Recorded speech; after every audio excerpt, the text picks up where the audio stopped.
Do not adjust your digital device. What you are about to see and hear may shock and appall you. Join our hosts as they encounter countless thrills, spills, chills, and hilarity as they explore the very weirdest in pop culture. The following media is so strange, so beyond the scope of what is normal, it will make you ask the question, why does this exist?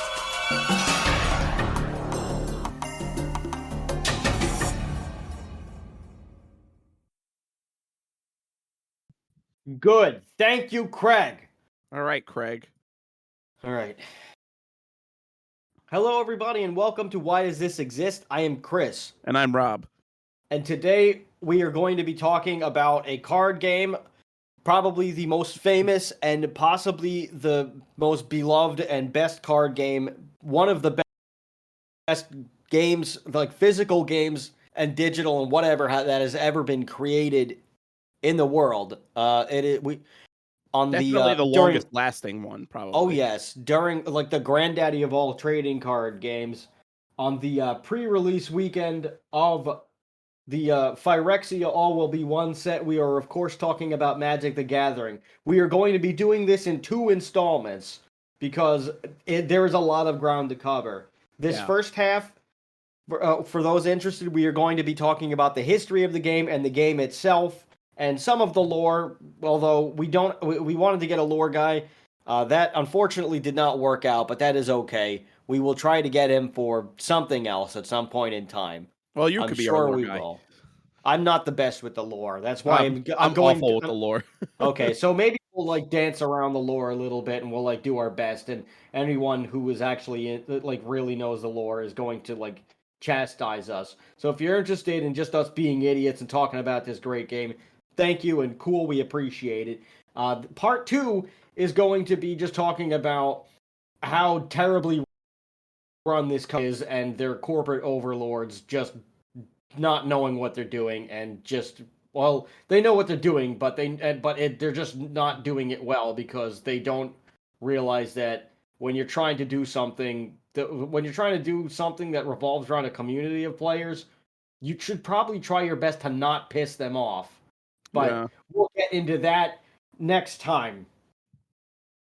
If you don't know what we are Why Does This Exist? We are a podcast that talks about the very weirdest in pop culture, whether it is a strange card game like this, whether it's a crazy movie, or a wacky video game, or even just a person that did something very influential that was also strange, like Edgar Allan Poe or H.P. Lovecraft, or even just talking about comic books or whatever it is.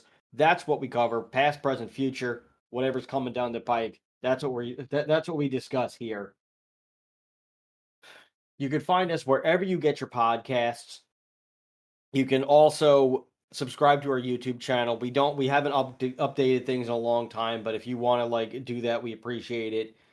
We also have articles coming out all the time on whydoesthisexistshow.com, which come April, we will be moving everything over from the site to our Patreon. That's patreon.com/whydoesthisexist. You could give us as little as $1, or you can give us whatever you want. We give you access to our Discord server. You can hang out with us. We could chill out, and we could have a good time. You could see what our schedule is, and we might even let you join an episode or two, or you can at least pick some topics for us. There's a lot of cool things in there. So patreon.com/whydoesthisexist. You can also find us on social media, on South African Twitter, and which we don't really use, but we're there. And we also and you also can access us on Facebook. That's the one we're a little bit more, we're the most active with our community.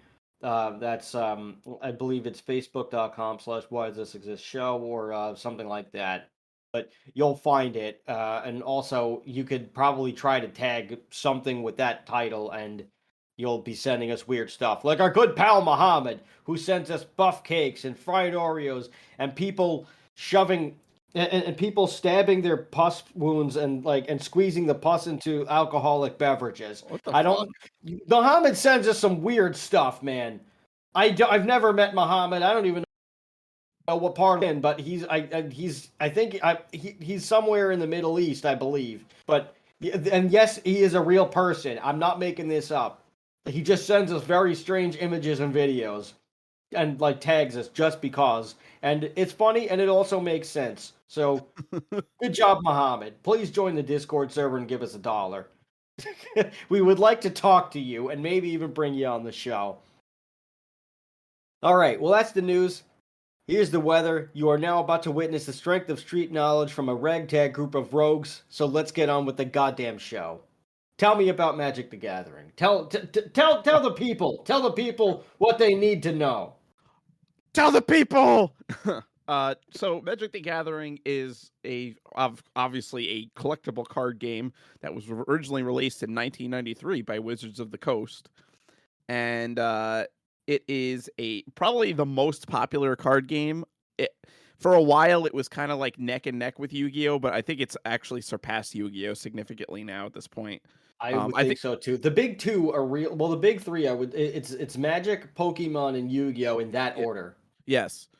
And like you have a couple of like other ones that are popping up that have popped up here and there. They haven't always lasted, but there are some that have come out in recent years that have actually gotten like that have actually grown a lot in just like fandom and like Flesh and Blood, which a lot of people really like now, and like a lot of Magic players have moved on to like other card games that they'll be moving on to. There's another one coming out soon called Sorcery that looks interesting, and the one that people are like the one that people are curious about. They also is there's a Disney one that's coming out soon too, which that one I didn't hear about. Gosh, what the hell is it called? It's on the tip of my tongue.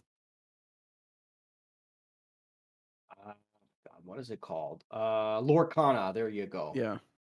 Lorcana. So a lot of people are concerned or like wondering how that's gonna do. Yeah.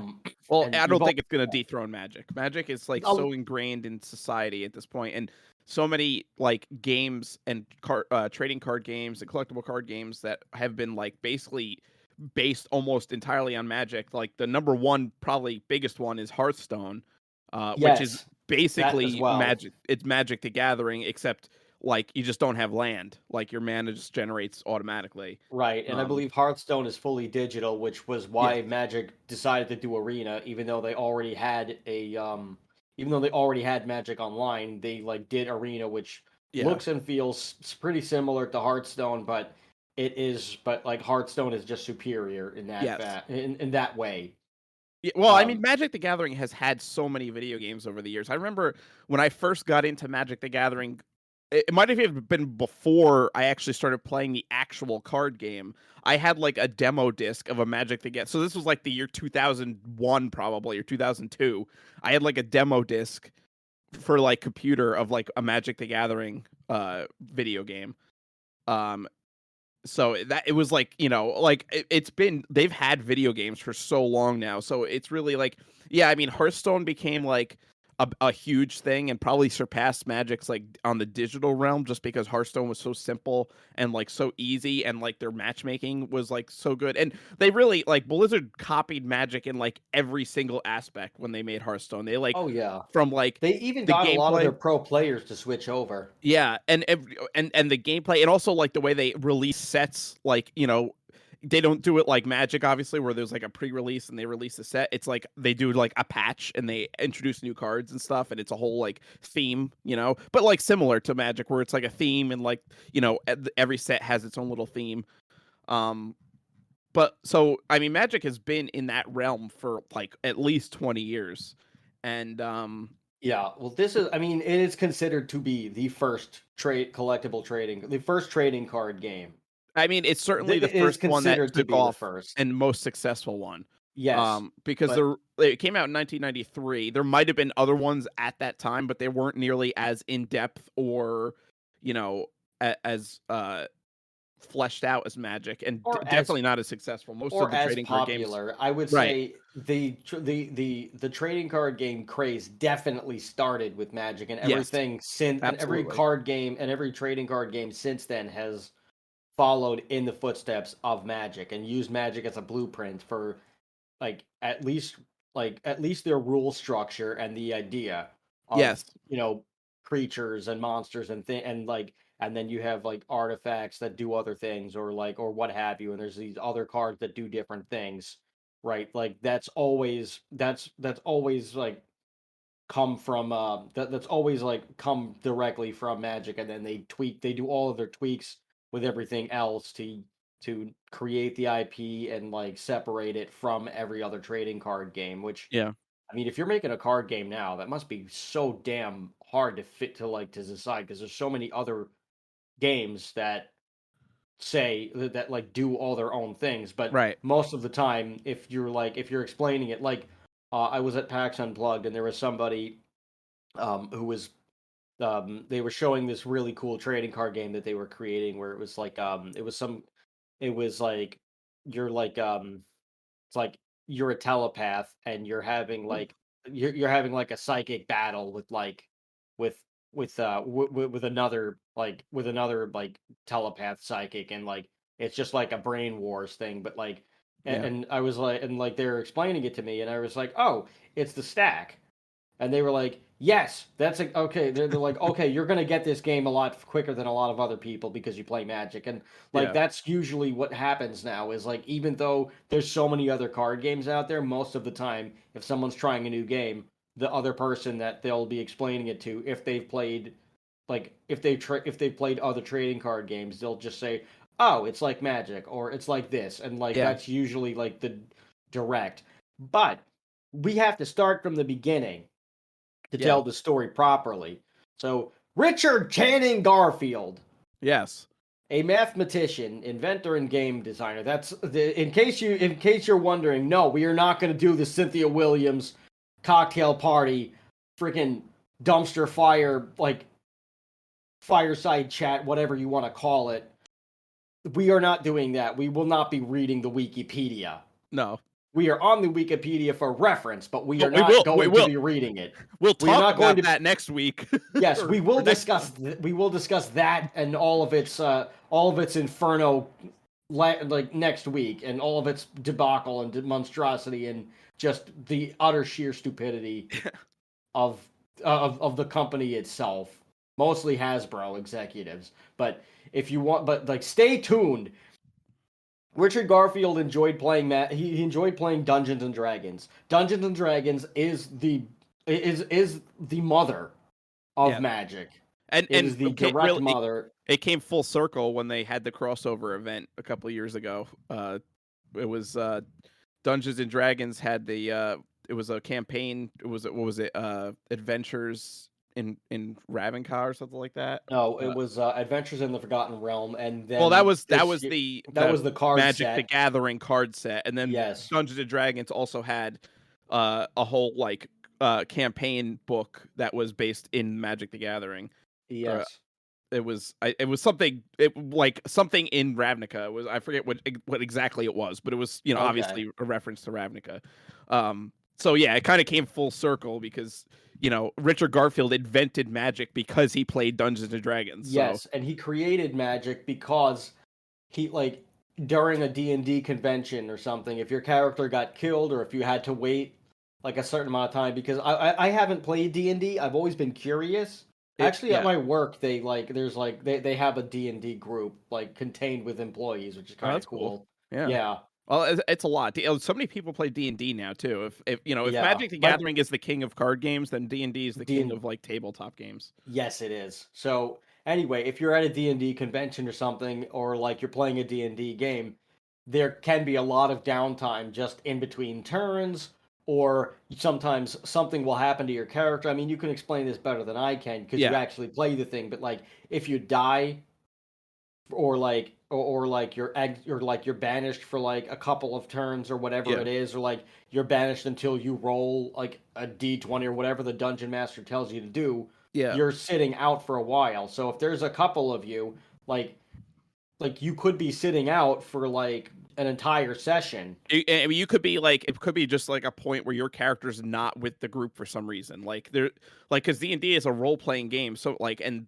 like the way the dungeon master controls the narrative, and if like something happens to your character, like you said, like they die or they get trapped somewhere, then you're just like, you're, and a lot of times, sometimes the to make it more realistic, the dungeon master will tell you to go sit somewhere else or not be on at the table, because if your character's not there, then you don't get to hear what's going on either, so you don't have like the meta knowledge that the other characters would have because you're not Right. And there. then you'd have to and then when you're finally back in the game, you have to catch up. Right.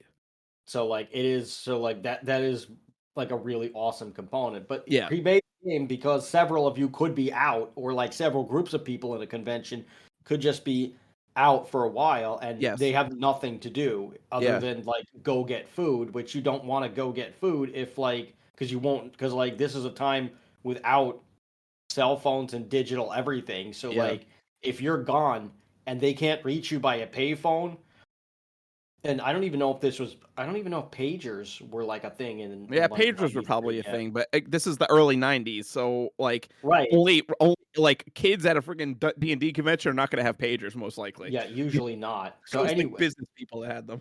yeah, so anyway, you like if like this is a time, boys and girls, where if someone if like if you like if someone called you at someone would come to your house to see if you were home to hang out with you. Yeah. They would call only your house phone from their house phone because Yeah. that's all they had. And if you made plans, if you made plans, one of you had to go there to wherever you said you would meet up at exactly whatever time you said you would meet up. And and you had to hope that the other people remembered and showed up and were on time. And if they weren't, you just assumed that they were dead, and that you would find out like in a couple of days whenever they would finally get around to calling you and telling you what happened, or if they saw you at school or whatever or work, then that's when you would find out what actually happened.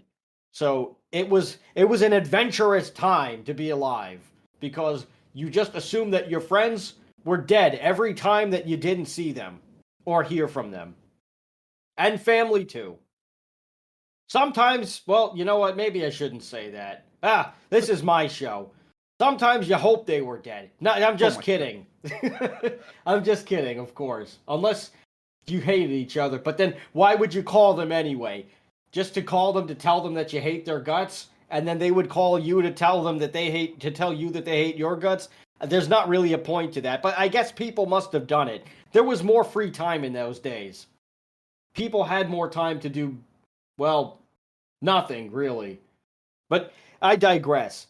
So because people were stuck like just doing nothing in the convention circles for a long time, Richard Garfield realized that they needed something to do. So he got together and he started making what would become Magic, which was based off of the D&D characters, just dragons, wizards, warlocks, soldiers, like giant spiders and things like that, which I believe the first card was the giant spider card. And the artwork, he like took a lot of the original artwork for the cards from the D&D books, and like the monster manuals and everything. Yeah. Because he was like, I can't really draw, I can just design. Richard Garfield is also a mathematician, and he was a math teacher and whatever at the time. I think he was a math teacher at the time. Let me just make sure. But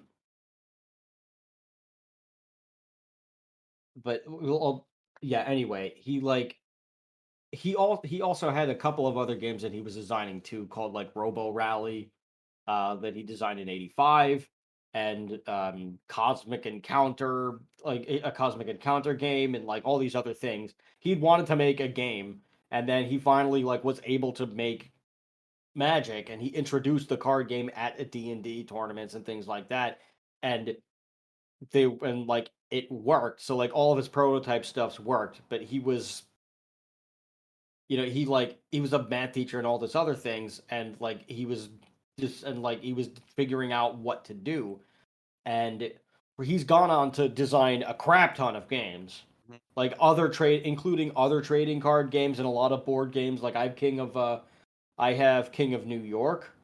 Oh yeah, which is a lot of fun. It's like a dice, like it's a monster fight game with I like played dice King of rolling and Tokyo. things. Yeah, I mean it's the same thing. King of New Yeah. York is the offshoot of King of Tokyo. Yeah. But you could even like play together and like make a giant like kaiju fight game. Yeah. It's a fun game, but we're not talking about that. So he puts this together. They make that and Wizards of the Coast like agrees to publish the game. They make the game, and everything is great. And because he wanted to do Robo Rally, but it would be too expensive for Wizards of the Coast to make, so they were like, "Can you make something a little cheaper?" So like that's also where he started making designing other games, and then eventually did Magic the Gathering. Well, including Originally it was called Mana Clash because your resources are okay. He was a Penn grad. He was a grad student when he was designing Magic, and like other students were were his playtesters basically. Yeah. But he also they launched the game, they did like alpha and beta and everything, and then the playtesters started making the booster packs and things like that. And like you used to have there used to be things, and then like Richard Garfield was like a game designer for them like the following year, 94. So like all of this stuff, they did eventually do Robo Rally, but like I don't know how well it did. Obviously it didn't really fare that well, since like you can't really get a hold of that at all anymore. Yeah. And I hadn't really heard of it up until like today, honestly. But he did Magic. He designed Magic for a while, and then he pursued other interests. And they do occasionally bring him in for like interviews, or for the Dominaria set a few years ago, they brought him back to help design that set, which was one of the best sets that they had done in years. And obviously it shows why, because they had him come in and like help design it. But there is a ton, but because he's a math guy, he put a lot of he made the game like pretty balanced for the most part. Like Richard Garfield himself made the game very balanced. And there are which we can get into the mechanics right now. But you're a wizard known as a planeswalker. You're a very skilled and powerful wizard, and you're a planeswalker, which means you can travel to different throughout different different areas of the multiverse, and you can go to different planes of existence and things, and you can interact with all of the creatures and artifacts and things there, and you can learn different spells. But the other person is also a planeswalker, and you're fighting each other, and that's essentially the game. Yes. And it was called Mana Clash because mana is your land or your main resource that you have. Yes. You have artifacts and like other things that can give you more mana, and even creatures. And like anything can really give you mana, but your main way of getting mana is lands. That is your main resource. And you need mana to cast spells, which spells are every other card besides land, basically. Yes. So you need mana to do all that. Yes. There's some, and like all of the spells interact differently. So like you have your permanents, which are your lands. Like permanents essentially are things that stay on the board. So like there's your lands, there's your artifacts, there are your enchantments, and there are your creatures. Those stay on the board. Yes. Right? And then you have things that don't stay on the board, which just happen when they happen. But they only have to happen at specific times. Well, one of them does. There's the sorceries, which you can only play on your turn, unless there's something that says that, unless it has a certain mechanic that allows you to play it whenever. Yes. Which is known as flash. And sometimes creatures have that, sometimes artifacts have that. It gets very complex. It gets more complex over time. Exactly. It's become more complex over the years. When it first came out, is very simplified. You pretty much only had like enchantments and creatures were so like you're summoning the creature, and they were actually called summon creature, like summon Yes. whatever back in the day when it first came out. They've kind of like gotten rid of that summon creature thing. Creatures are just now creature, legendary, blah blah blah, or whatever, like creature, dragon, something like that, just like the class of creature. But it used to Right. be a summon like thing, which it makes sense because it's a spell. Like everything is a spell, so. Right. And there's also the instance, which used to be called interrupts. And Yes. now it's just gone to being instance. I think at one point there were instance and interrupts at the same time, Huh. where I think one of them was faster. Yeah, like interrupts were like more like trap cards, kind of. Yeah, well, that's what it is. An instant Yeah. slash interrupt that can play. You can play that at any point in time as long as Yes. you have the mana to do it. Yeah, and a good example is like counterspell to stop a player from doing something, summoning something, or like using something. Right, which Basically, leads us to the color pie. yes. So each resource, each mana, there are 5 different colors of the game. Well, technically 6, but Colorless is counted as yes. a yeah. Well, it's not counted. It's not counted, but It's it not kind of is counted, but counted. it kind of is. So like It's not there are officially counted, but like many spells are colorless. Like artifacts specifically are generally colorless. yes. So And there are sometimes colorless spells like the Eldrazi spells, yes. which we will get into, which we'll get into in a little bit. But the I lost my train of thought. That's not good. The color pie. Yes, the color pie. Thank you. So there are 5 different colors in Magic that offer the resource that offer mana, right? 5, technically 6, but there's 5. So there is, and each of these colors do something different. This is what the color pie is. They have their strengths and their weaknesses. Mm-hmm. So, like for example, black is probably my favorite color because it's just the coolest one because it Yeah. represents evil. Yeah, black is probably Basically, my just favorite too. evil, darkness, and because so it has like some of the bigger creatures, but they're like demons and things like that. But sometimes to play them, but like everything comes at a cost, and the cost can either be sacrificing something or donating your life total, which is something else. You all start at 20 life. I know this is crazy and all over the place, but what can you do? We like this thing and we're eccentric right now. So buckle up, Buttercup. We so everybody starts with 20 life, unless you're playing a different format known as Commander, which you start at 40, but that's another thing altogether. Yeah. There is each color does something different. You start at 20 life. Basically, how you win the game most of the time. Sometimes there's cards that have different win conditions, but you like if you have all of these things, then you win. But most of the time, you're trying to make the other person's life total go down to 0. You're just trying to murder each other, basically. Mm-hmm. And Black's thing is you can donate life as a resource. So like your life is a resource and you can use it to take an advantage. And black draws like its mana from swamp. So every Yes. mana is represented by a land card. And so like white is plains, blue is islands, black is swamps, red is mountains, and green is forest. And it basically like every different color is kind of based off of those like land types. Right. And there's also some crossover. There's a lot of like like you could do multicolor decks, you could do all color that's decks. what I was getting to. You can Yeah. combine these colors, but and you can have like you don't just have to play only one color. You can Right. play as many or as few colors as you like.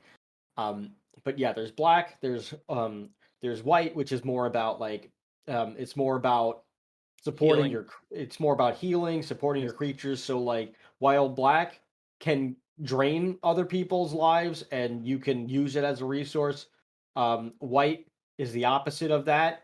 Yes. So white is more about supporting other creatures and destroying other creatures and like cleansing and like the purity kind of thing. And it's all about a lot of smaller creatures, but occasionally you get angels and like to counteract the demons.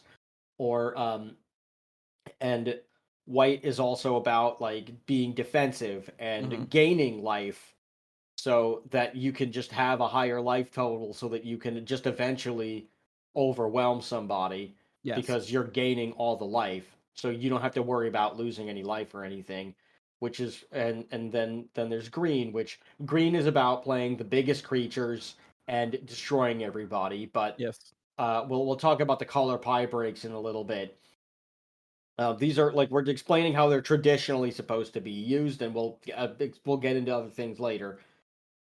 Blue is more about thought and like countering other things and just make and like it's more about tempo and it's more about like playing the long game essentially. So like you're not trying to go crazy with everything. You're not trying to empty your hand. You're not trying to show everybody what you've got. You're just waiting to like outlast the other person and you're like blue is more about strategy essentially. Yeah, But blue blue is the also trickiest one to play because it's a lot of like thinking like steps ahead and a lot of manipulation of decks. Like mill decks are usually blue and a mill deck is basically like making your opponent throw all their cards away. right, Uh which is basically that's essentially the type that a lot of people the strategy that a lot of new people will play yes. because they'll think it's a great idea. Oh, I want to do that, and then after a while they're like, oh, I hate this style, or like or they'll run into people who are like, oh, okay, we know you're new, and they'll just destroy them because Mill doesn't always have enough support No. unless you're Mill playing Commander, but that's different. We'll get Mill into is like that. it's one of those things where it's like the friggin' like bell curve where like new players play it because they think it's great and then like will get their asses kicked. Like medium players don't usually play mill decks because they either think it's too like cheap and they don't want to do it. It's like dishonorable or it's too complicated for them to like think about. And then like really advanced players will go back to mill decks because it is like if you know how to play a mill deck correctly, it's like really powerful. And if you know how to counter people that know how to counter a mill deck, it's like a lot of like there's a lot of strategy involved with it. So it's like Right. what that weird curve in the middle where there's like it's like high on the new player side, down in the middle, and then high on the veteran side.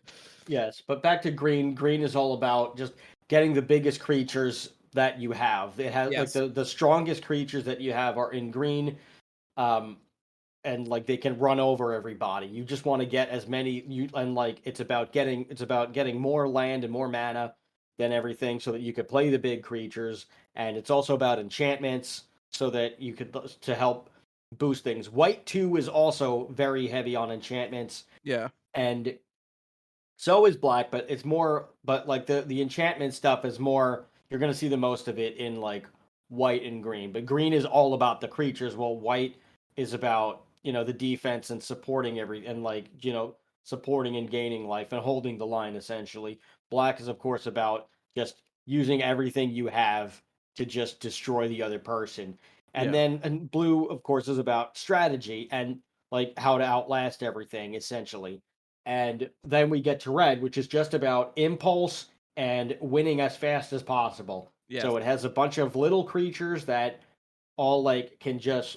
There's a thing called summoning sickness where you have to wait a turn most of the time that you summon a creature, unless they have a mechanic called haste, which red usually has, almost Yes. exclusively, but not always. Um, and which means you don't have to wait a turn. You just have to they can just go for it. So And like red it's all about destroying everything and red has like burn cards and stuff like that. So we're like it's just about dealing as much damage as possible in the fastest amount of time. and Um each color can kind of be represented by like fantasy like tropes. Like white is often like paladins and knights and stuff like that, and like angels. Blue is usually wizards and like elementals, like that are summoned by wizards. Black is generally And undead like sea creatures. and like sea Sea animals too. creatures, yeah. Yeah. Black is generally undead things, and like vampires, zombies, that kind of thing. Red is usually like either dragons or goblins and stuff like that. And green is often like elves and forest creatures and stuff like that. So like they're all kind of like represented by like fantasy tropes of in some ways. Like and so like like most green creatures, a lot of them are elves. Like often greens are elf decks. But also then there's like some crossover where you have like mermaids, which are blue and green. So like Right. they do interesting things with like what kind of like creatures you can summon from each Right. color. Or like black red demons you Yes. can get, or like or well, I mean now they have black white angels, which that's interesting. Yeah. So yeah, so those are the five main colors. They each have their own drawbacks. Like for example, with black you could kill yourself, or you could Yes. leave yourself to have not enough life where you can come back from something. Like you Yeah. could use too much of your resources. Black is also not very good at getting rid of enchantments. Uh-huh. Um, or like or white. White's drawback is usually its creatures are not very powerful. It really can't draw you cards. White can tax people, so it can make them pay more mana for things Yeah. than they would have liked to, so it can disrupt them a little bit. Or but for the but like white really can't do. White can do a lot of cool things, but white also can not really do most of the things. So white is almost always considered to be the worst color Yeah. because like by itself. When partnered with other things, like it can be very powerful, but by itself, it's usually the worst color. Um, But then you because have it like expert because it players that can't play because mono white white deck. right because white can't counter things. It can't draw cards. But if you want a bunch of little creatures that can make a big board state and then just crush people, and you can like make them bigger, then you'll help, which is the White white weenie architect essentially. White is kind of also good in if you're playing like a multiplayer magic duel, like in Commander, it's like usually a 4-player duel. Because white, you could basically build a wall and just hide behind a wall and gain life until everyone else kills themselves and then just like win by default. So Essentially. that's like the strategy of playing a mono white deck if you're playing in a like a group setting where there's multiple people and you could kind of like just build a wall and hide behind it. Right. Otherwise, you either want to be very aggressive or you want to like just find some way to stall them out and gain as much life where they're like, okay, well, I can't beat you now. Yeah. Um, or blue's drawback is, well, not really much. Like, blue doesn't really have the most powerful creatures, but blue can do so many other things, like Yeah. just outright countering things, which it's really the only color that can do that for the most part without fail. Like so blue is just everybody who plays blue loves blue, and everybody who doesn't play blue hates blue. Yeah. Like that's the most simple way to do it. Blue is arguably the best color. Um, red's drawbacks is that, well, it's not very good at drawing cards. Hmm. It like and if you are drawing stuff, you usually have to get rid of something in your hand already, Yeah. and or you have to exile things, so like if you don't use them then they're gone forever. Yeah. Well, and also red is in many ways it is a like an all-in deck where you Yes. basically have to like you have to kill your opponent as fast as possible because if you don't you're screwed. You're done. Yes, like red is all about emptying your hand as quickly as possible, so like Yes. you will run out of gas very quickly. Yes. And if it's like turn 4 and you haven't stopped the other person, then you're pretty much done. Yeah. Like it's very like it's especially if they're playing blue, then it's almost impossible to come back from it. And green, well, green used to not really be green used to only be about like just stomping things out and just like crushing them with like the biggest creatures possible. Yeah. And well, now green's drawbacks used to be that it couldn't really draw cards, but green was good at destroying like things. Yeah, green's drawback used to be that it couldn't really draw cards, and there were and like not really like an it was kind of like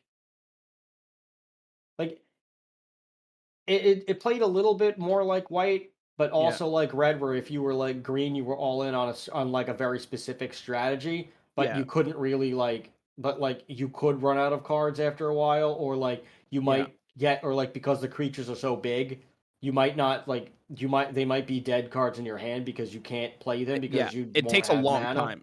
Green takes a long time. Like you need like it's if you can't get like a good defense so you could build up your mana and then like build up your creatures, you're gonna die because it's a very drawn out like uh color. Like you can't Yes. just like it's not like red where you instantly get everything out in like the first turn. Like green is like it's a waiting game a Yeah, lot of the red is time. also not very good at this. I mean, green is also not very good at destroying creatures. It can Yeah. destroy other things like artifacts and enchantments, but it's not very good at destroying creatures. That's like the only drawback. But now it can basically do everything Yeah. because, well, the like the lead game designer Mark Rosewater, which depending on who you are, you have one opinion of him or another.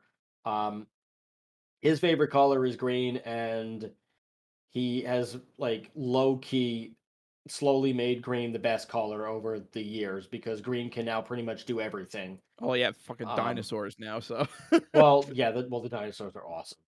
I have a dinosaur deck. yeah. um, but yeah, so and there's multiple colors too. So there's like all of these. There's the various factions. There's the guilds of Ravnica, which are 10 different guilds, and they're all two colors, and they combine the color pie, and like and so like they use their so like their strengths and weaknesses of the two colors that are combined, like meld, like one of them, like one weakness, like one color's weakness is another color's strength. So Yeah. like when you combine them in the guilds, they they make really awesome, they make a really awesome combination. So like they have that, and then there's also the shards of Alara, which are three colors, and the cons of Tarkir, which are also three colors, and all this other stuff. So like they make superior things too. But the issue with the color combinations is sometimes you need specific, like you need a specific amount of that color mana, and you won't always get it.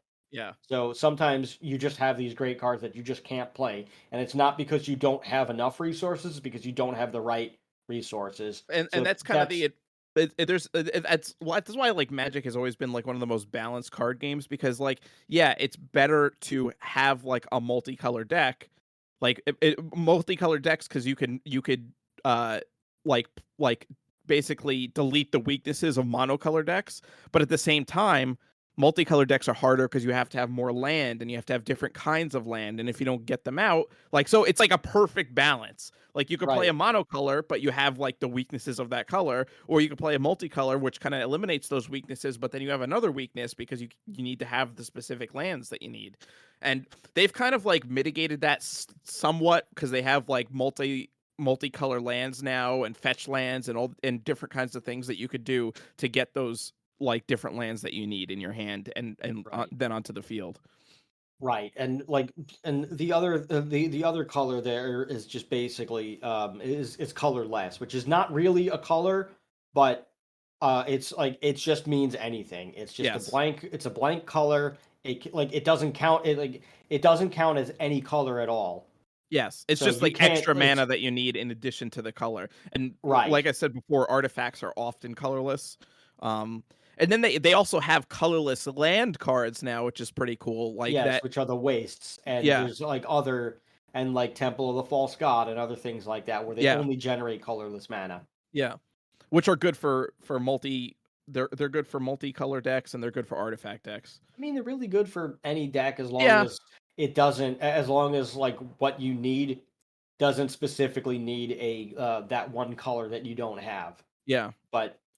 But yeah, that's it in a nutshell. I mean, over time they have broken the color pie, and in recent years they have really broken the color pie, where where all the things that these colors are not really supposed to do, they'll just print things that do them anyway, and it's and like, people will get annoyed with that, and but what can you do? I It's think they kind of done we'll get more into that at the next episode when we well. talk about the company and strange decisions. And I that think it's they've made. kind of done that to compete a little bit with Hearthstone because Hearthstone it's colorless basically, like your mana is just your mana. So they've probably tried to do that in recent years to try to kind of like bring people back from Hearthstone a little bit. I guess. I mean, well, we'll get into that next time. Yeah. But because like this is so like we're on limited time today, and we also just it's impossible to talk about this game in an hour. It really is. Yeah. Um, but well, but like so that's the game itself in a nutshell. Um, and it is also riddled with a ton of lore and backstory and everything. Yeah. So like that is also where that's also why people love this game, right? So like this game has gone on for like 30 years, and we won't talk on this podcast how bad decisions have led to a terrible 30th anniversary celebration. We will next time. Yeah. Um, but this is but it's just stood such a monumental test of time, and it's crazy. But like the lore is like very deep and rich of just how far back, because like the Yes. planes are the other worlds, right? So you're traveling to the different worlds and all the different cards from the different worlds, and every card and every world has like okay, so there's a lot of evergreen mechanics where like just the cards will like cards everywhere, no matter what world they're from, they can do it. Like trample, haste, stuff like the flying, things like that. You'll always see them on cards. And this is where the game has gotten more and more um, complex over time. Is it's not just the regular things that the cards do, right? They have their own individual things that they do, like and their own effects, but there's also the evergreen mechanics that they have. And then on every world, to make the world unique and help flesh out the world, other than the lore, the mechanics of the cards on that world are different. Mm-hmm. So there's so many things that you need to remember over time because you're putting more and more cards with different mechanics in the deck, and you have to remember what they do. And there's only more and more text over time, and less reminder text as the the mechanic gets older and used more in different sets. So it becomes a lot more complex, but the lore itself is very deep and rich. And that's what people love the most about this game a lot of the times is just because it's fantasy, right? Yes. And like so there's like the whole there is their Avengers team basically, which is called the Gatewatch. And that's five of their key planeswalkers or more actually as like time has gone on and they keep making more planeswalkers, and there's the planeswalker cards in themselves which that is a whole another thing altogether that you really like. It's hard to it's like it's not a creature and it's not an artifact and it's not anything else. It's a permanent, but it stands there, and if you can like you can raise the number of you can raise their loyalty, which is the number on there, and that like gets like that can get higher or lower depending on which abilities that you use. Mm-hmm. And if you get to a certain point on most of them, you will hit their ultimate, and their ultimate is this crazy thing that they do that basically means I win because you couldn't stop this. Like, and that's basically a planeswalker card in a nutshell. But the planeswalkers are their main characters, and they travel to different worlds. They all represent a different color scheme, and like Jace is basically the poster child. It's like he's all blue, so Yeah. he is like, well, he's the blue mana guy. There's Liliana, which is another people's favorite. She is the black mana one. So like she deals, and she's a necromancer, so she deals a lot with the zombies. Mm-hmm. Where Jace, because he's a telepath, he can create illusions, right? It's good so far. We have Chandra, who is the red one. So like she's a pyromancer. So all red stuff, all fire, all good. Then there's Nissa. Nissa is the green one, right? This is the original Gatewatch. There's so many others, but Nissa is the green one. Big creatures, land stuff, and all that. Green is also good at ramping. That's what we forgot to say. Green will help you get more mana. It's very good at that, which the other spells don't always do. And if they do it, then something out, then like it'll come with a drawback. Where green is just go get the mana, go get the land now. Like that's um and the and you have a Johnny who's the leader. He's like the white one, but he's also more green white now, and there's all this other stuff, and then there's Teferi, who is another one that came into the Gatewatch to do it, and he's blue and white. So like they have other ones that do like that are multicolored, and they have evil planeswalkers, and it's a constant battle between good and evil on all of these different on all of these different worlds where they have to go and meet the people and do the things, and then you get all the other cards that do the other mechanics specific to that world. Um, but you have all many different kind of story arcs that are building into it because like everything there needs to be a villain. If you have your heroes, there has to be a villain. So in your villain, there are several of those villains, which the big bad, well, depending on where the big bad changes every couple of years, but but it's usually the same, but there's always the same handful of biggest bads that are just a rotating cast of supervillains. The main one, I would say, is Nicol Bolas. He's at least the most famous one. He's a dragon obsessed with power. He's one of the few he's one of the few big bads. Like he's the big bad that is essentially like also a planeswalker, and that's what makes him the most threatening. Is because he's he can really like traverse to all of the different worlds where the other big bads, not all of them can. Where Nicol Bolas can, and he's one of the original old dragons, and he can just do a bunch of. He's terrifying, right? And there is the Phyrexians, which is what we are currently facing in this storyline. For All Will Be One, which the Phyrexians are basically they took over. It's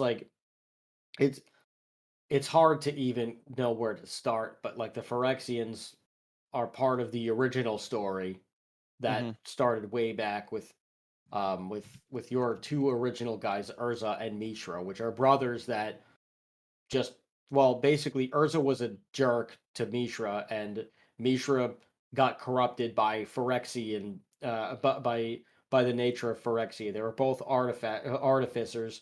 One of them, the story tells us, is good, and the other one, and like which is supposed to be Urza's supposed to be the good one. Mishra's supposed to be the bad one because he gets corrupted. But Mishra only gets corrupted because Urza's an asshole. Right? Like Urza is mean to him, and Mishra like gets corrupted by Gix, and Gix is a Gix is a Phyrexian, and the Phyrexians are the Cenobites, basically. Phyrexia is hell. New Phyrexia is hell. And the Cenobites are, the Praetors are the Cenobites. And they only, and like, it's all this like metal and flesh and bone and like coming to one. And it's all this like David Cronenberg type, like body horror stuff. And it's the artwork of the game is also probably the other best part of the game. The artwork is beautiful. Oh yeah, That's what drew that's me in always as a been kid. since the beginning of like when I first got into playing Magic, I would like just like go through my decks and like stare at the cards for like hours and like look at the artworks and read like the flavor text and be like just like mesmerized by it. Yeah, and the flavor text helps build the world as well because there's the regular things that the cards do, and then there's like quotes from the story that they write. So like the lore that they build in, they used to have physical books that you could go to the store and buy to read the lore, and it would come out with each set. And they would also give it to you in a booklet if you bought a bundle or a box. You would get this really cool booklet that told you what was going on, who are the new characters that we need to follow, what is the world like. Here are all of the cards that you can get. This was, of course, before the internet, where they're all spoiled for you, and the story is now online. Quality can be debated from like story to story, and we'll talk about that in the next edition of the, well, in the next half of this podcast next time. But they've fleshed out the world so well Yes. that it's And just unbelievable. I actually And found they did the D&D campaign. They actually did 3 D&D campaigns in the Magic the Gathering world. It was Guildmaster's Guide to Ravnica, The Mythic Odysseys of Theros, and Strixhaven: A Curriculum of Chaos. So those 3 books also fleshed out the storylines even more because it was a D&D campaign, so they had to. So that really really fleshed out the worlds in Magic the Gathering and the planes. right. And it's just so freaking crazy on like Yeah. how like just how devoted the fan base is because of it. But they're also like the worlds that they've got, like, and the other big bads are like the other big bads like is Yawgmoth, which Yawgmoth is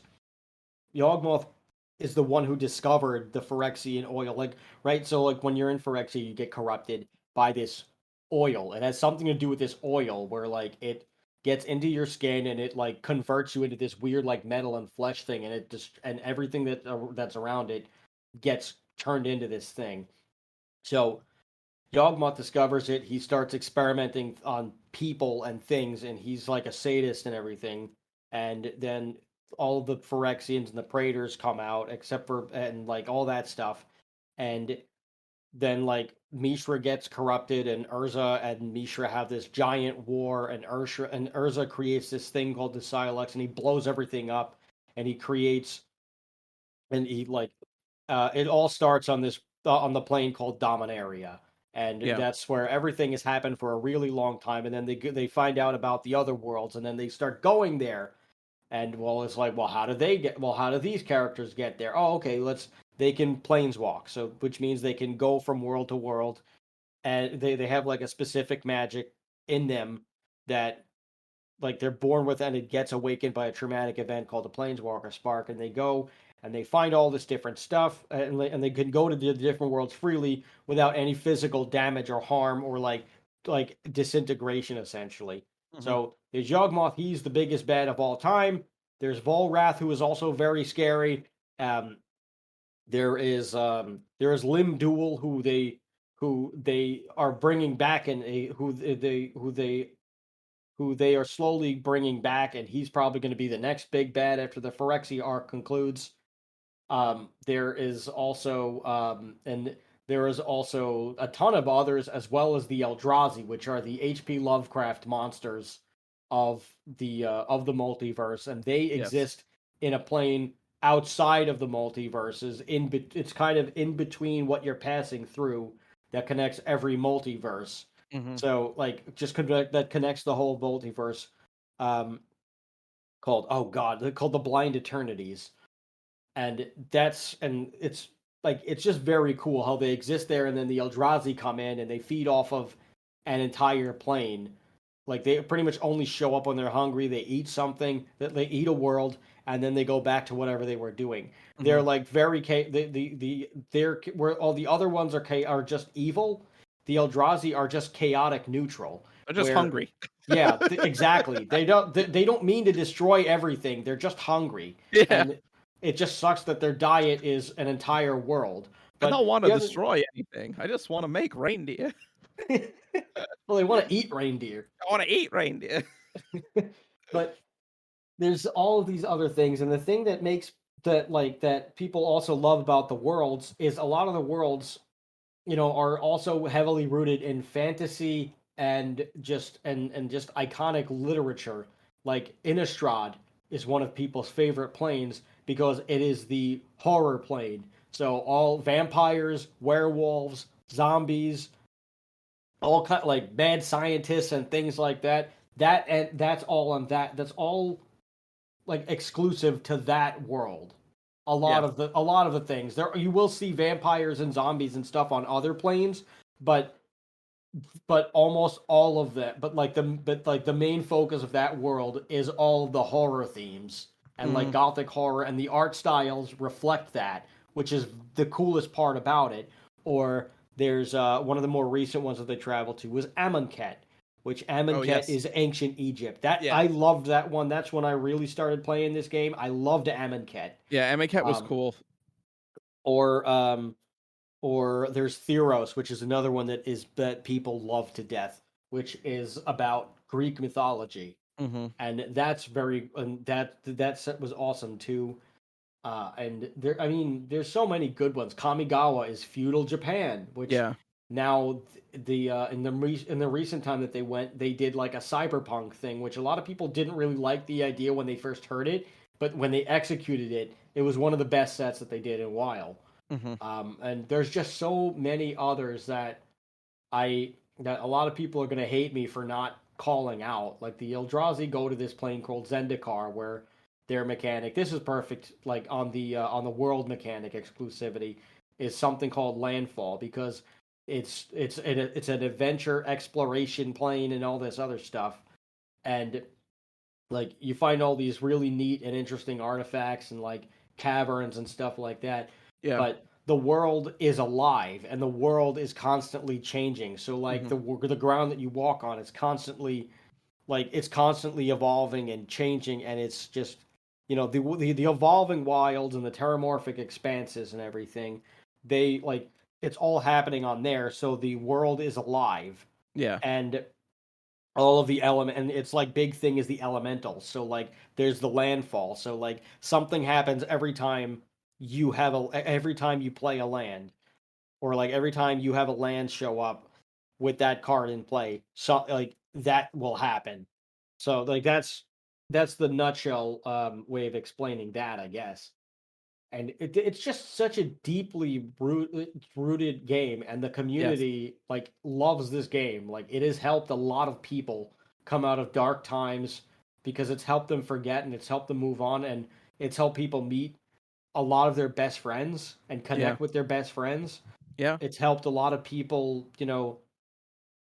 turn their lives around. It's inspired a lot of people to play to like to become more social. It's helped a lot of socially anxious people just connect and get together in Yeah. a setting that they otherwise wouldn't have, and meet like-minded people. Yeah. People have like met their business partners. They've met their life partners. They've met their husbands, wives playing this game.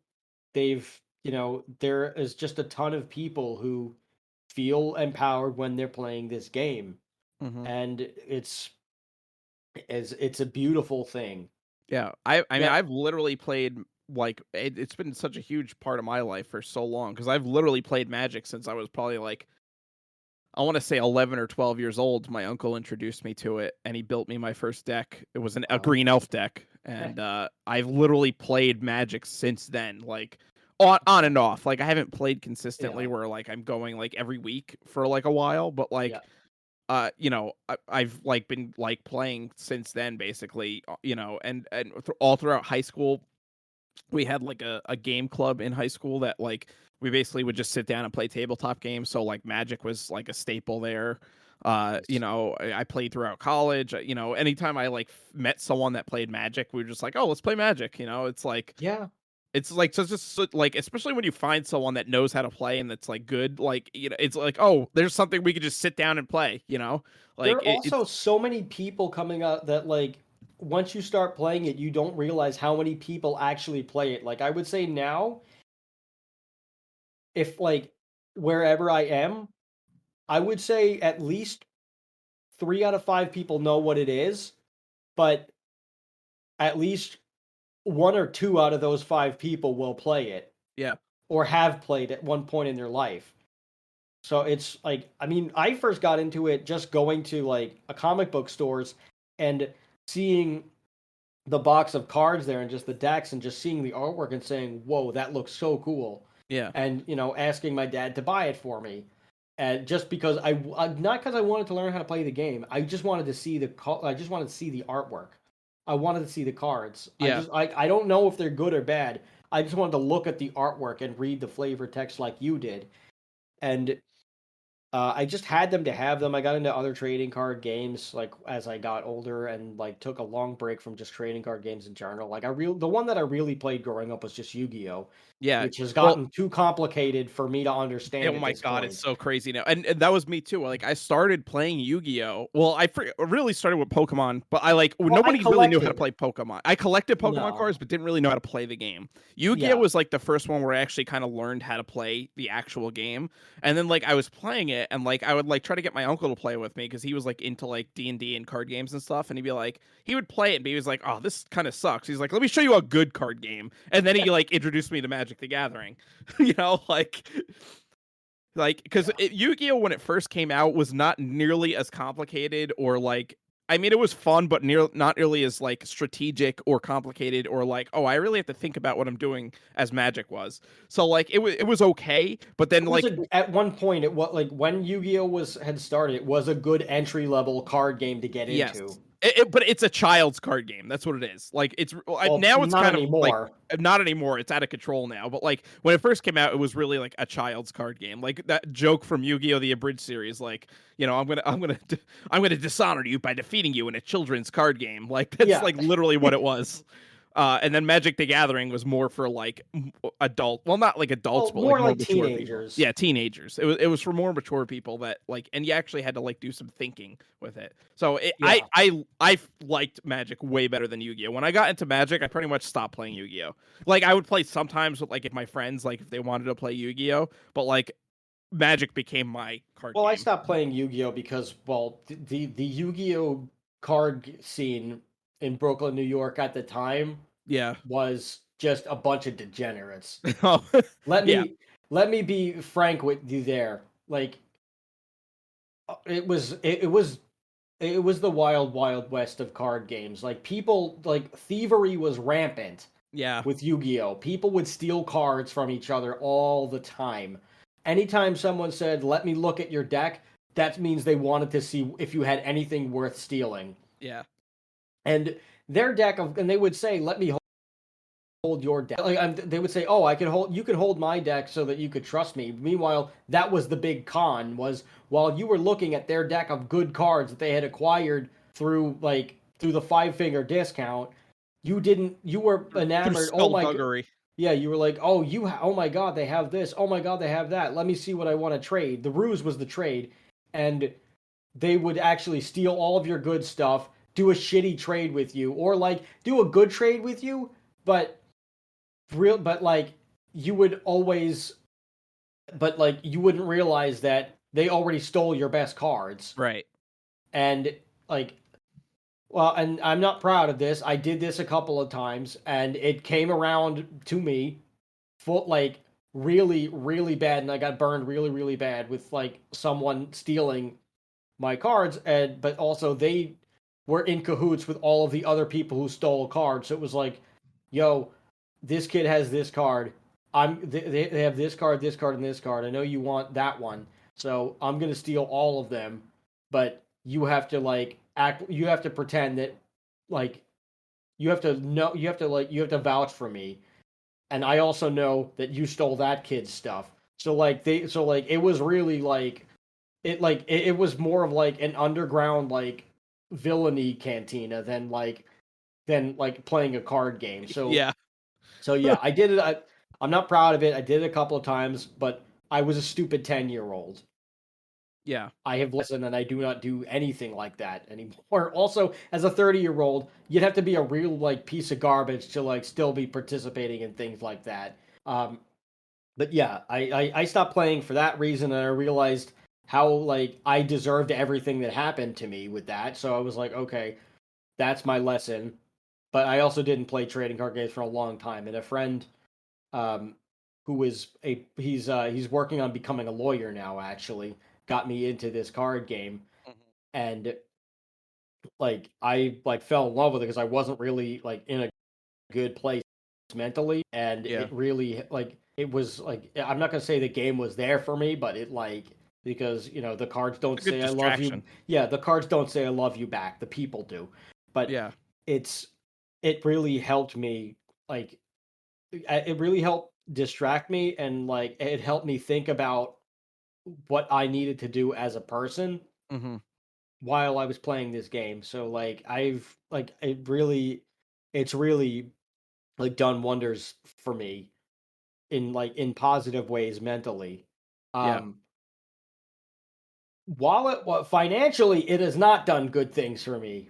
This game can and will get very expensive. It's fucking obscenely expensive, and Be- to the point where like some of the rare cards. So let's we can talk about the Power 9 a little bit. I don't want to get too far into it, but the Power yes, 9 are like these 9 cards that are obscenely good, like that are like, and they don't seem good, but like if you actually like know how to play the game, they're like obscenely good. Like they're broken as fuck. And they're the most expensive cards in the game because they're also out of print and they came out in the 90s. Especially the Black Lotus, which is the most expensive Magic card that sold on yes, eBay which for over $500,000 a couple of yes, years ago. it was graded. Yes, A graded Black Lotus, yes. and we will. Usually, Black Lotuses that are graded that are in okay condition will sell anywhere from like $1,000 to $10,000, but this one was like in like above mint condition. It was like factory Yeah, new condition, yeah. and so that sold for like $500,000. But Yes, but yeah, these cards were so like the game design is not perfect. It never no, was. It's very well balanced, or at and we least in the could beginning, it was a lot more well balanced. and we could talk about this But next week when we have our little yes, powwow on. yes, we're getting ready to wrap it up, is what we're telling you. So you can Yes. go do something else with your time after this. Before we leave, though, what's Or your maybe you're favorite? cleaning the house, but we'll talk about the Power 9 stuff right now a little bit because that like segues into into next week's episode. Yeah. But the Power 9 basically these 9 cards were so good that like because people found it like it didn't like on paper by themselves. Like if you just started playing or you don't play it, you're like, oh okay, this is a pretty good card. Like this is really good. This doesn't really have any real drawback. This is a really good card. It's like it's cost effective, not financially, but like meaning it costs very few resources to use. Mm-hmm. So, but like it seemed fine in a vacuum when they were playtesting with the original cards, but once they started doing expansions and things, people found like Exploits. exploits and Big exploits. big exploits and crazy combos and Yes. all that stuff, which is just something that will naturally happen over time Yeah. with a card game. Like the more cards you get, the more combos you will create and enable because you just because like let's say because like you made a card 5 years ago that nobody cared about, that like everyone was like, oh, this card is terrible, and then 10 and like 5 years later you design a card that like can actually do something with that one card from 5 years ago that used to be trash. Suddenly it's now a good card because there's a 2 card infinite combo with it that's very easy to pull off. So now all of a sudden that card is more valuable that Yes. nobody wanted. So like it happens all the time, and it's just the more cards you have, the more likely something will eventually get broken. Yeah. Well, And the Power Line, they figured it out within the first couple of expansions, yes. and it like these cards are just too powerful. Well, and to the untrained eye, they don't seem powerful. Like the Black Lotus is a perfect example. All it does is it adds 3 mana of any single color of your choice to your mana pool, and then is discarded. And it's an instant, and it's played as a 0. So it's like, okay, so 3 mana and it's instant, and you get rid of it right away. Like, what's the good of that about that? And then, but we don't realize, like, when it first came out, you were allowed to have 4 in your deck, and if you Yes. you could like put out some, like, they were free to play, and you were counted as an instant with 0 mana cost. So it wasn't like a land where you can only limit 1 per turn. You could play as many of these as you want, and you could be on first turn have a freaking like 9/9 monster out if you wanted, if you got the right hand drawn, and. Right. So people like that was the problem with it, and like there's a number of other combinations that you could do with it. So it's now banned in every tournament except for Vintage, and in Vintage And it's only Legacy, allowed 1 per deck. I believe What's it's that? only. I believe in Legacy it's restricted to 1 2. No, it's banned in Legacy as well. Oh, I think the Power crap! No, 9 you're are banned in right. You're Legacy. right. They are. Yeah, I'm sorry. Vintage is the only one that allows Power 9, and Vintage is like nobody plays pretty much because it's like you it's have to just be a too rich person. expensive. It's Like, it's fucking you either Elon probably need plays Vintage. yeah, you either needed to play this like when you were like when you either needed to have this deck when you when the game first came out and held it on was to it, alpha, so or you have to just be rich, or yes, you threw all of your money into this into this deck. Those are the only options that you have of how to play it. Yeah. But yeah, so there are other formats to the game. Like the most popular is the singleton one, Commander, which you only need one copy of every card except for a basic land, unless the card says you can have more than one of these in your deck or something. Yes. But for the most part, it's just 4. And That's all Commander, that I really want to talk about for this. yes. But yeah, just say what you were going to say about Commander. Oh, I was going to say Commander is actually the first format that came out of a fan-made format called Elder Dragon Highlander. Which was these guys at an Air Force base in Alaska that were bored, so made up a new format for Magic because they were literally bored and had nothing else to do. And then Wizards of the Coast actually picked up on it. It was like, okay, we'll just make this a format and call it Commander. Yes. So that was a cool thing. So yes, because this was a time Commander will tie into next week when we talk about the company's practices. Yeah, because this was a time when Wizards still listened to the fans, and so we're going to talk about that more next week. Oh, because yes, we things will. have changed a little bit. A little bit. Well, anyway, so back to Power 9. Yes. The cards themselves, we will name them for you. They are the Black Lotus, the Ancestral Recall, the Moxen, which are 5 of the most powerful, which are 5 very powerful artifacts. Most of these are artifacts. Yes. The Mox Emerald, Mox Jet, Mox Pearl, Mox Ruby, Mox Sapphire.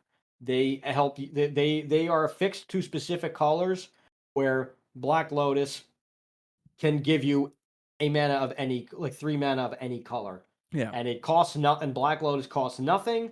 You tap it and sacrifice it to make the 3, so you can really get, if you it's very powerful and game breaking whenever it's used.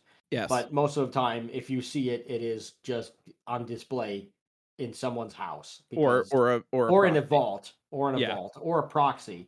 Because it's just too expensive that you'd have to be an asshole to say no. It has to be the card that you own. Put it this way: if someone's actually playing Black Lotus, playing with a Black Lotus deck, you're probably playing someone who's a multimillionaire. Yeah, who probably has several others. Yes. That's probably their worst conditioned Black Lotus. Yeah. Anyway, so there is the Ancestral Recall, Black Lotus, Mox Emerald, Mox Jet, Mox Pearl, Mox Ruby, Mox Sapphire, Time Twister, and Time Walk. Those are the Power 9. They are very expensive. If you want to buy them, you can, but you better be rich. You better be loaded. This is not financial advice. This is just common sense. If you are going to buy any of these, first of all, good for you for being able to afford them. Make sure that all of your wealth is not going into this. Yeah. Also, you probably shouldn't play with these cards. No, not at all. Because they're very expensive. Like we said, you should, if you're going to buy them, just buy them to say you have them, get them graded, and sell them whenever you feel like selling them. Or just hold on to them and pass them down to your generations. Or put it in your will that you'd like to be buried with them. I don't care. But they're very expensive because they're very good. And they're very, very rare, which these things, they've only been one time, well, technically one time. We'll get into that. But this led to the creation of the results, which that starts the strange, too bad decisions that Wizards of the Coast has done over the 30-year period. And I think that's a good place to stop. Yeah. Well, before we leave though, what is your favorite format? It's Commander, because at one point I liked the idea, but Modern also started to get too expensive. I like the non-rotating stuff, which Modern kind of sort of rotates now, but not really. Yes. But Modern also got a little too expensive for me. I'm not spending $1,000 on a deck in one shot. I mean, over time, the value of cards might increase where my decks are now. Several decks that I have, I know, are probably worth like several hundred to like like either close to or are worth $1,000 Yeah. because they were not when I bought them, but over time, they appreciated in value. they appreciated in value, and people wanted these cards more. Now I have several decks that are probably like collectively, I don't know how much money these things are probably worth, but if I had to take a stab, they probably like collectively the decks would probably be worth somewhere between like I don't know, somewhere between like 3 and 5 grand. Yes. Like just speculating. I don't know. They could really just be worth like two, but I don't know, and I have no plans on selling these. I do sell cards that I'm not going to use for Commander. I'll just buy. I'll go to the pre-releases, which I will be going to today, or I'll just buy them individually, and then I'll swap them out over time with like better cards. And then even those cards that were once budget now become non-budget because other people buy them and they go up and all that stuff. And then I'll just, I'll sell them and I will make some money back after like a couple of years. But my favorite is Commander because you only need one copy of everything. You are strictly tied to only being able to work with cards of the same colors that the commander has, which is a legendary creature. Mm. It like it it's just really cool, and it's a social game. You can play with more than, it's not a one-on-one. You can Yes. play it with as many people that want to play. I've seen games where I've seen games where it's like 12 to 16 people, and they are taking up like 3 tables. Yeah. And but that's the entire game of Commander. Well, And I just want to. these games take long. It They're wasn't not only short games for the most part, unless it you're wasn't red. only Commander that allowed multiplayer. You could always play multiplayer in Magic. Yes, you could It's always generally play how one on you one. wanted. Yes, it was generally one-on-one, but I have played many duels where it was like 3 or 4 people playing, and it wasn't Commander. It was Yes. just regular standard Magic. No, the I Gathering. have. Like it's more of a it's better served as a Casual. casual game, and that's why Yes. I like Commander, because Commander is a lot more casual. You don't have to Yes. build. You're not like Commander. You're not building. You're not always building for power. No, and you have to spend Sometimes obscene amounts of money to actually be decent. you can, well, no, because you can find like budget combos, Yes. and you can also you don't have to buy the most powerful version of something. There's a worse version of something that has been printed over time. Yes. Like maybe it costs one more mana to play, but it does exactly the same thing, Yeah. and you use that instead.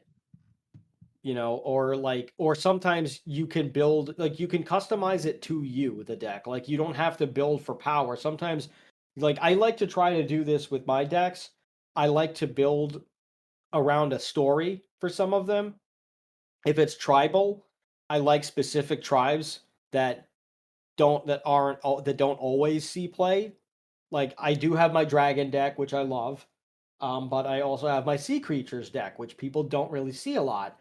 Or um, I have or I have my zombies deck, which people really like. That's a popular tribe. Or I have my new one, which is sphinxes, which you don't see a lot. And it's like it depends. Or I have my wrath deck / Voltron deck, where it's all in on one creature that like is indestructible on my turn, and I have a bunch of artifacts to help make him as big as possible so that I can only win with him. But all the other support, since he can't be destroyed on my turn, it's all effects that it's all board wipes, but he stays. So then I can just like there are all of these different there's all these different ways to do it. Or like I have one deck that's built specifically around the death touch mechanic, which is something else that people don't see a lot. Yeah. But like other people have, like you have a vampire deck. Yes. Or like I have a dinosaur deck, or like all these other things. I like theme decks a lot. That's what I usually like build when I build decks. I build theme decks. I have a zombie mummy deck. It's like black and Nice. white. I like theme decks. It's fun to play a theme deck. Yeah. And everybody's deck is different. That's Yes. also the other thing. If someone is playing the exact same tribe as you, you will run into a totally different deck. Yes, you'll have Yes. a lot of the same cards, but they might be playing they might be having a third that you don't have, or one of the colors might not be the color that you have in your deck, so they have different cards. Yeah. Like or like maybe there's just there's just other synergies that they found that you don't have. So like they're using other cards that channel Yeah. those even though in the same colors. Or their commander is different, but the tribe Yes. is the same. Yeah. And like it's so varied on what you're gonna get. Or maybe they just want a specific kind of creature in there. Maybe they want all zombies or something. And it's an extension of like your decks are an extension of the person that you are in a way. And it's like that's your way of, saying, hey, this is who I am. This is Yeah. what I like to do. It's like very cool in Yeah. that way. Yeah. Uh, yeah, I love Commander a lot too. I also one of my favorite formats is Legacy, which allows you to pretty much play a deck using cards from any set. And there's a ban list, of course. It's better Yes. than Vintage because the ban list is more extensive and it's a lot more fair than Yes. Vintage. And We also will Legacy, discuss the ban list next episode. yes. Legacy you could also kind of like play for on a budget, like whereas Vintage you cannot play on a budget. You need to be super rich. Yeah. Legacy there are budget options available, so Yeah. it's a fun format to play. Yeah, and then there's modern, which modern is like supposed to be like the budget and restricted legacy basically, where like you can't use cards printed at like before a certain point, Yeah. which is good. Um and then there is standard, which is the one that's really the cash cow because that's the one where they keep making the new sets for. Yes. They have since started making sets that are exclusive to Modern and Commander, Hmm. which that will be part of the next discussion. Yeah, we'll talk about Um, that next time. and there is a postmodern format where it's called Pioneer, where it's past another certain point where like that has a smaller card pool but still bigger than standard, where like there's that they created specifically because they didn't want to ban a specific land. Yeah. Like they didn't want to ban the fetch lands, which they could have done, but they didn't want to do that. So they created Pioneer, which just like is up to a certain point and excludes certain it excludes further cards, and it also the even though cards from the sets that did reprint the fetch lands are in it, the fetch lands were an auto ban in Pioneer. So that's Yeah. kind of the one that they're trying to push. Depending on where you go, it like you'll see popularity like either higher or lower. And then there's the other fan made one, which is Pauper, where if you are Oh yes, where Pauper. it can only be cards that are printed at the common level. Yes. So Pauper's only kind of common fun too. cards. Pauper is also very fun. Yeah. But yeah, it's very well when like there's separate rules committees for Pauper. Pauper was another fan made one, Yes. and Commander. So they have a separate rules committee that is not that is separate. That is a separate entity from Wizards of the Coast that decides what the bannings are. We'll also get into that because that also plays a part in the uh in the corporate stuff. But yeah, you play it however you want to play it, and that's what makes it really cool. Yeah. Yeah. And we will, of course, mention the Pro Tour next time as well, because that also plays a part. So Yeah. anybody say, "Hey, they didn't talk about the pros and they didn't talk about the competitive stuff," well, that's We coming. will. We will. Coming. There's just too much ground to cover. Yeah, this is On just this like the basic particular history topic. and background of Magic and our experience with it. And next week we're going to talk about the corporate bullshit. Yeah, for lack of a better term, we will be talking about the cocktail parties Yeah. and all of the degeneracy that has gone into this game Yep. from a corporate level. Yeah. From a fan standpoint level and as a game itself, it's wonderful. But the management of the companies that have been like of that own this and also subsequently own D&D too, oddly enough, Yeah. it's we'll talk about what they're doing. We'll talk a little bit about the D&D stuff too. Yeah. But all of that stuff is coming next time on Why Does This Exist? So if you've come here and you've stayed, thank you so much. Thank you for coming back. Thank you for introducing new people to the show. We really appreciate it. Mm-hmm. And thank you for the continued support. That's what makes this continue to go, because otherwise we're just two people talking over a Discord server and recording it because we're freaking weirdos. Well, So that's still thank true. you. Yes, it is, but that's besides the point. Thank you so much, everybody. Thank you, for everybody. checking this out and having fun with us and sticking around. Yeah. This has been why we will see you next time when we conclude the Magic the Gathering discussion, and we talk about the company itself. But thank you so much for sticking around. If you play Magic, and we do finally end up uploading something to our YouTube channel, tell us your favorite cards. Tell us how you got started. Tell us what you like to do. Tell us what you pulled at pre-release. Just anything that you want to talk about Magic and stuff. Tell us that we get it. Just explaining the rules and the color scheme. Yeah. I don't care. Engage with us however you want. It's good for the algorithm and also good for us. We like to engage with people. So just have a good day. Thank you so much.